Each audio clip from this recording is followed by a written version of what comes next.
Imagine ako daw yung tayo ng Happy Sabbath! Salamat! Salamat! Nakapamahon mo?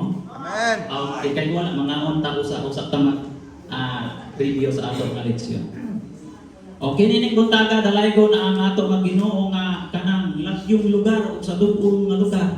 Naghatag ang matag Ginoo nato sa atong paglakad nga giubanan gyud taong nakaabot ang sinte. Amen. Bisan madandog na panahon ilabi na sa atong mga kaigsuonan nga nagagikan sa lagyong lugar, pindahan, uban tiki niya sila kauban sa atong nga Ginoo sa pagsimba sa pag-adayeg sa atong nga Ginoo. Dalay ko bisan nagkalain lugar, maningkaw layo-layo po nga area. Kapana niya sila uban Japon nato kay nganuman ang atong giaritire ang Ginoo gyud mo'y atong unang una-unaon sa adlaw nga inog pahulay. Apan dili lamang gani jud sa tanang panahon sa atong kinabuhi samtang nagulat niya. Niini nga buntaga ang ato nga leksyon igunaman ta sa pag-review. Bisan dili ta kanunay masigig review. Apan nindot jud kaayo kay nganuman ang ato nga leksyon dili baya ni kanang mahal apan kalabanan sa mga batan-on, pasensya gid mo. Talaksang naghawid ini. Kalabanan ang niya diri sa kariba. Mo inyong ipakabarato. Apan sige lang, ang Dios ra ninyo mao'y magiyan ini kay kini niyan butang para langit bayan eh. Muna magtuunta sa atong leksyon, ang atong leksyon, ang title sa imawo, ang away luyo sa tanang away. Dili unsa-unsa, ang away luyo sa tanang away. Penting pa kanindota ang ato nga leksyon. Samtang ang usa ka higayon ingon niani ni akong ipakalandong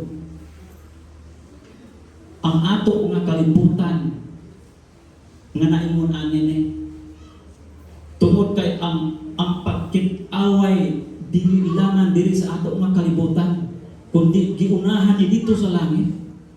O unya ang pagpakik-away dito kay unsay mga plano dagway sa linalang lang man pud unta niya. Tungod ra gyud sa iyaha nga pagka mahitas-on sa iyaha nga kinabuhi. O unya wa gyud siya mahimo kay iyaha dagway handom na siya mo mapuli ni Dios kay nganong nakik-away man siya unta nga dita imong ani ba nga makik-away ta. Kalabanan ang mga katawhan sa Dios dili bayak tanan nga dili musukol apan wala din ini dapita. Amen. So kaya nga ato bayan handom mabuhi may punta sa langit nga giawayan dito po mao na nga pagkahuman dito og away ato na pong nasaksihan ang ato nga kalibutan. Nakaana ko grabe ang panglimbasok sa kaaway. Abi kay na nakik-away sa dito pagkatapos na pirdi niya naman po siya dire.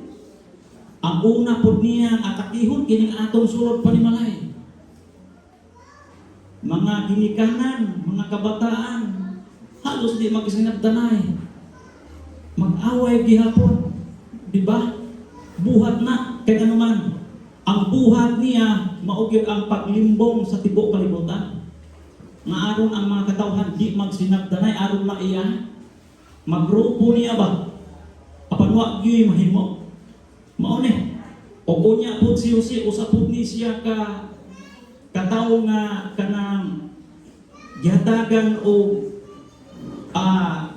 kaalam sa Ginoo o unya mao kini. Ang iyahang magkauban sigurado nang hadlok gyud. Kay dili unsa-unsa ang mao nga mga hari sa maong lugar o unya nakik-away sa ilaha. Apan si Jose wa jud og usisaon ang balang kasulatan wa gid siya makabahaba. Maayo gid kaayo. Wa gid mahadlok. Nakigubat gid siya. Ang iyahang paggubat dili sa unsa-unsa. Kanang 5 ka hari imuhang pilihon. Dili ba na unsa-unsa oy? Unya usa lang mo ka grupo. Kung ang usa ka grupo huyang bisan gani ka ng 2 ka grupo, dili na nimo kayang awayon oy. Ingon pa to sa akong amigo, kita amigo trouble dito sa Manila, ingon niya, tulo lang siya, tulo lang, tapos ang ilang inkwentro, 7. Katong akong uban ko mga amigo na po naman, sige, ako anang tulo, inuhan ng duha. Dili ingon ana ang ato nga pakigbugno mga igsoon. Ang pagpakigbugno ra nato og imong susingon ang balaan ng kasulatan mo gilain. Ang Ginoo ra baya gyud. Mo'y mo pakigbisok magpakig-away sa mga katawhan nga kanang masukihon sa subok sa Ginoo. Mao ning nahimong kaaway mga higala og igsoon ko diha kang Kristo. Munang atong hinumduman nga ang pakiggubat hantod karon nagsugdan gid dito sa langit. Ug unya ang ato nga handom nga ang ato nga pagpaglimbasok ug unta kitang tanan mutugyan gyud sa kamot sa Ginoo. Dili sa ato kamot nga kitang maayo ka modula. Magunsa ko nang maayong tiil og kamot kung wa nakay kusog. Mura kang hubog, di kang kayang makig-away, anak. Plano na lang ang kusog. Apan kung ang Ginoo gani maoy makig-away, uban sa pagpanalipod nimo aron sa pagluwas sa matag usa ka linalang niya, magmadaogon gintang tanan. Amen. Ingon anak na siya. Busa sa Domingo ta.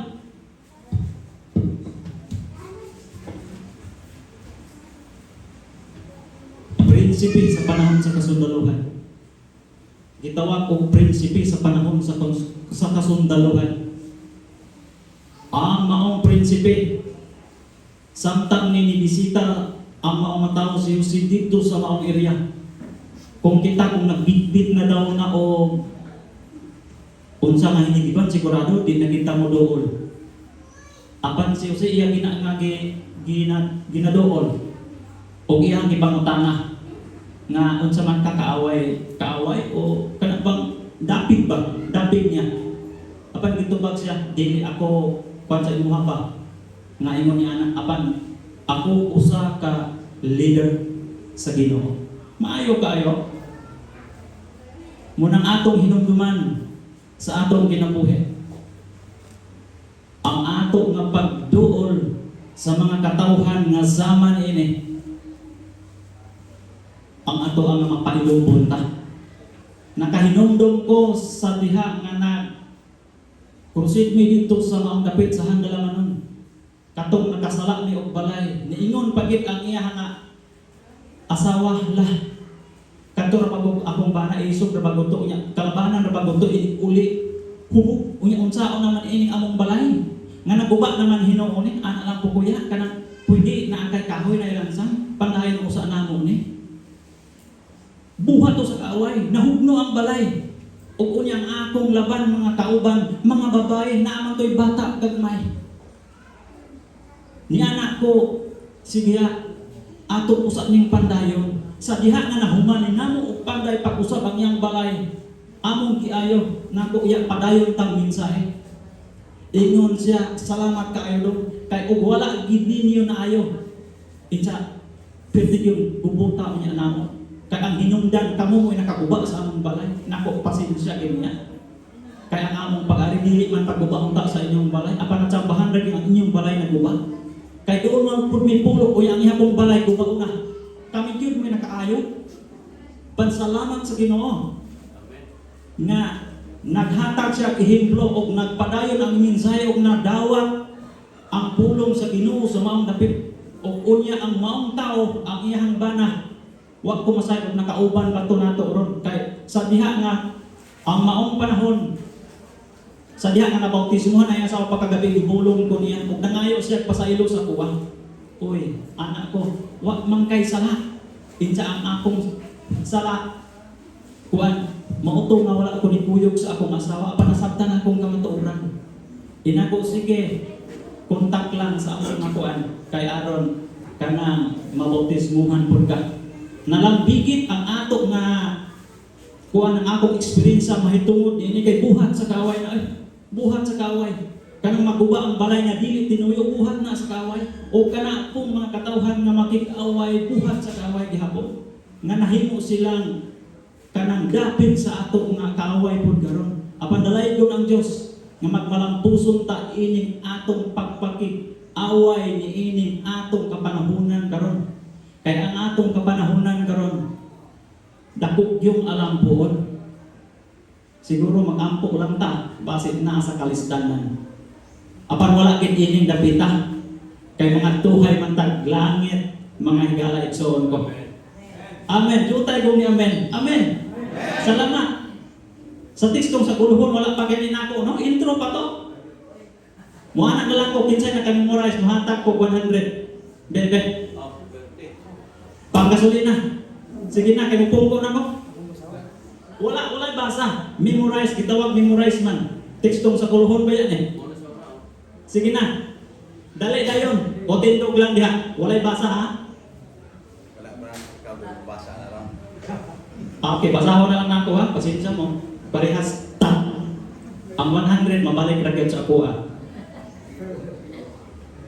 Tekstong sa kuluna ug walay adlaw nga si nasama ni anak sa una kon sa ulahin niya nga si Juba nagpakalinghog sa tingog sa tao kay si Juba nakig-away alang kang Israel. Mupungko na ko eh. Maura man to ang nakuha o kinsay na kami mo kay mohantag ko. Kaya kay wala man upungko na lang to akong ihatag sa nagsunod.